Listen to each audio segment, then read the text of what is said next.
If you think we're Waxworth, you ought to pay, you know. Waxworths weren't made to be looked at for nothing. No how.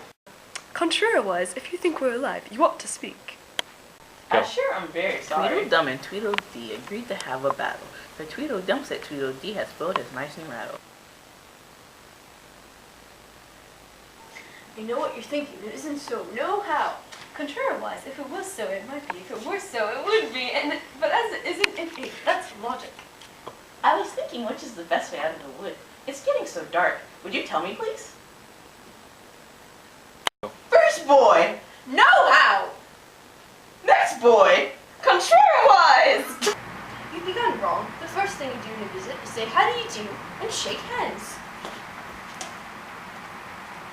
Here you go round the mulberry bush, the mulberry bush, the mulberry bush. Here you go round the mulberry bush. All times round is enough. It would never do to say how do you do now.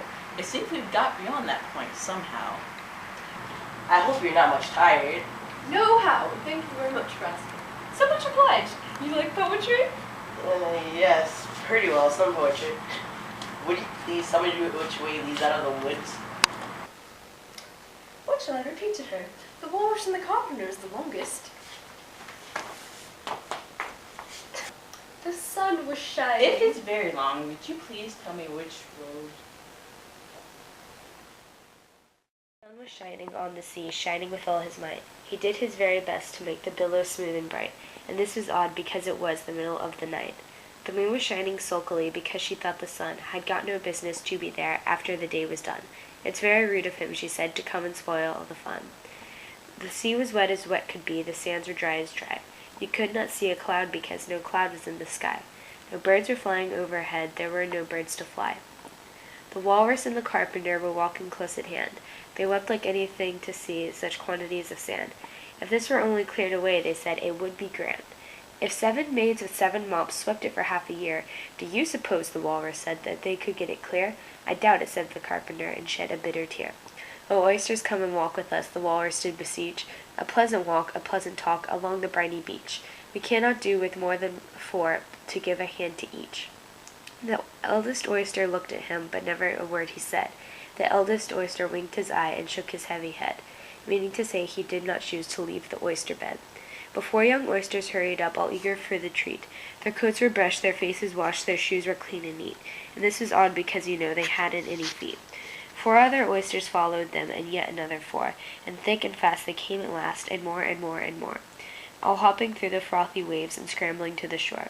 The walrus and the carpenter walked on a mile or so, and then they rested on a rock conveniently low, and all the little oysters stood and waited in a row. The time has come, the walrus said, to talk of many things, of shoes and ships and sealing wax, of cabbages and kings, and why the sea is boiling hot, and whether pigs have wings. But wait a bit, the oysters cried, before we have our chat, for some of us are out of breath, and all of us are fat. No hurry, said the carpenter, they thanked him much for that.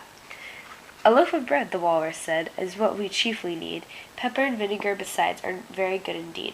Now if you're ready, oysters dear, we can begin to feed. But not on us, the oysters cried, turning a little blue. After such kindness, that would be a dismal thing to do. The night is fine, the walrus said. Do you admire the view? It was so kind of you to come, and you were very nice. The carpenter said nothing, but cut us another slice. I wish you were not quite so deaf. I've had to ask you twice. It seems a shame, the walrus said, to play them such a trick, after we've brought them out so far, and made them trot so quick. The carpenter said nothing, but the butter spread too thick.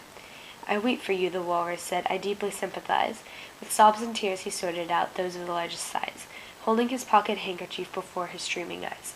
Oh, oyster, said the carpenter, you've had a pleasant run. Shall we be trotting home again? But answer came there none, and that was scarcely odd, because they'd eaten every one. I like the walrus best, because he felt a little sorry for the poor oysters. He ain't more than the carpenter, though. You see, he held his handkerchief in front, so that the carpenter couldn't count how many he took. Contrariwise! Well, that was mean. I guess I like the carpenter best, since he didn't eat as much as the walrus. But he ate as much as he could get. I know they're talking nonsense, and it's foolish to cry about. At any rate, I think I better be getting out of the wood. It's getting quite dark. Do you think it's going to rain? No, I don't think it is. At least not under here. No how? But it may rain outside. And me if it chooses, we've no objection. Contrariwise! Selfish things. Do you see that? It's only a rattle, not a rattlesnake. Just an old rattle, quite old and broken. I know it was. It spoils, of course.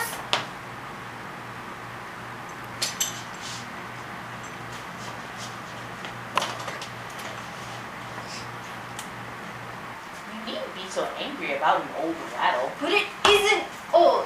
It's new. I just bought it yesterday. My nice new rattle!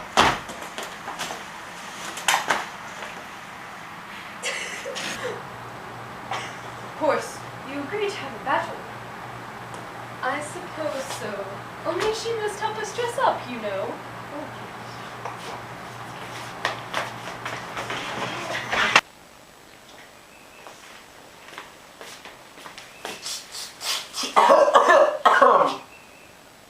Do I look very pale? Well, yeah, a little. I'm very brave generally, but only today I happen to have a headache. I've got a toothache I'm far worse than you. Then you better not fight today. We must have a bit of a fight, but I don't care much for the long one. What's the time now? 4:30. Let's fight till 6, then have dinner. Very well. She can watch us, but you better not get very close. I generally hit everything I can see when I get really excited. And I generally hit everything within reach, whether I can see it or not. You must hit the trees pretty often, I should think. I don't suppose there'll be a tree left standing when we've finished. And all about a rattle. Well, I wouldn't have minded so much if it was on a moon rattle. I wish the monstrous crow would come.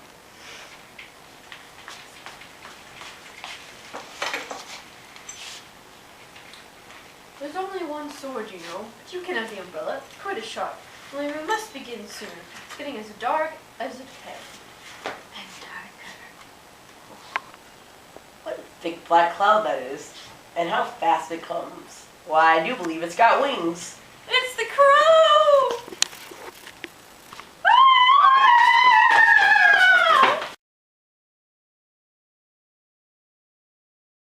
I'm Alice, and I'm trying to get to the palace to be queen.